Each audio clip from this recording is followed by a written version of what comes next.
Nadiad home guard કચેરીમાં જ નકલી મતદાન મથક ઊભું કરતા ચકચાર, કોંગ્રેસની કલેક્ટરને ફરિયાદ। જિલ્લા હોમગાર્ડ કમાન્ડન્ટે પુઠ્ઠાનું બૂથ બનાવી જવાનો પાસે સામૂહિક મતદાન કરાવ્યું હોવાનો આક્ષેપ સાથે વિપક્ષનો હોબાળો।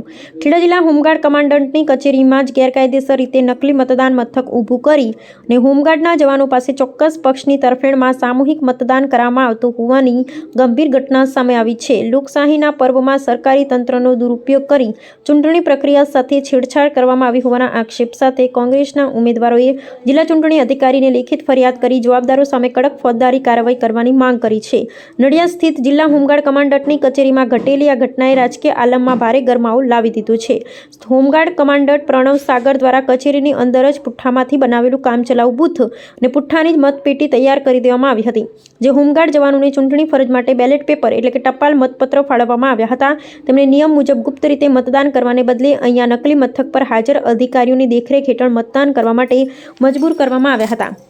આ પ્રક્રિયા દરમિયાન હોમગાર્ડના જવાનો પર કોઈ એક ચોક્કસ રાજકીય પક્ષને જ મત આપવા માટે દબાણ કરવામાં આવ્યું હોવાના ગંભીર આક્ષેપો પણ કરવામાં આવ્યા છે। ચૂંટણી પંચના સ્પષ્ટ નિયમો અનુસાર જે કર્મચારીઓને ટપાલ મતપત્ર આપવામાં આવે છે તેમણે પોતાની પસંદગી મુજબ ગુપ્ત રીતે મતદાન કરી તે બેલેટ પેપર સુરક્ષિત કવરમાં પેક કરી પોસ્ટ દ્વારા સીધું ચૂંટણી અધિકારીને મોકલવાનું હોય છે। આમ છતાં હોમગાર્ડ કચેરીમાં આખી પ્રક્રિયાનું ઉલ્લંઘન કરી તમામ જવાનોના મત એકસાથે એકત્રિત કરવામાં આવ્યા હતા।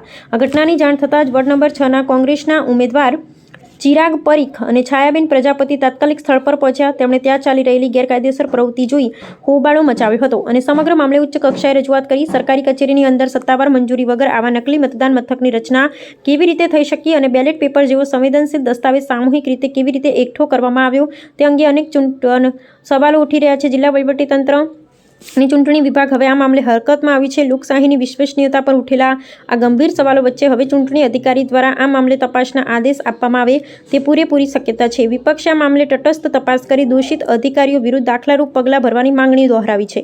ગેરકાયદે મથક પાછળ કોનું મગજ? હોમગાર્ડ કચેરીમાં પુઠ્ઠાની પીટી અને બૂથ બનાવીને કરવામાં આવેલી આ કામગીરી પાછળ ઉચ્ચ અધિકારીઓના ઇશારા હોવાની ચર્ચાએ જોર પકડી છે। હોમગાર્ડ જવાનો પોતાની ઉપરી અધિકારીના દબાણ હેઠળ આવીને આ પ્રક્રિયામાં જોડાયા હોવાનું મનાય છે। આ સમગ્ર ગોઠવણ કયા પક્ષને ફાયદો કરવા માટે કરવામાં આવી છે, હવે તે દિશામાં તપાસની માંગ કરી છે। મતદાન આપવા માટે બેલેટ પેપર આપવામાં આવેલું છે ચૂંટણી પંચ દ્વારા। આ બેલેટ પેપરથી મતદાન થાય છે ને સાહેબ? તમને મત આપવા માટે તમને આ બેલેટ પેપર આપવામાં આવેલું છે મતદાન મથકમાંથી? બેલેટ પેપર છે ને? કોણે આપ્યું તમને? ચૂંટણી અધિકારી દ્વારા આપવામાં આવ્યું ને? અહીંયા આગળ જે મૂકેલા હોય એમને આપ્યું। અહીંયા આગળ કામ કરતા કર્મચારી જે છે એ પ્રણવ સાગરભાઈ છે, અત્યારે હાલમાં અહીંયા આગળ ઉપસ્થિત છે। સાહેબનું નામ પણ નથી। સાહેબને તમને કોણે આપ્યું એ તમને ખબર નથી? અમારા યુનિટમાંથી અમારો મેસેજ છોડવામાં આવેલો। મોબાઈલમાં મેસેજ છોડવામાં આવેલો?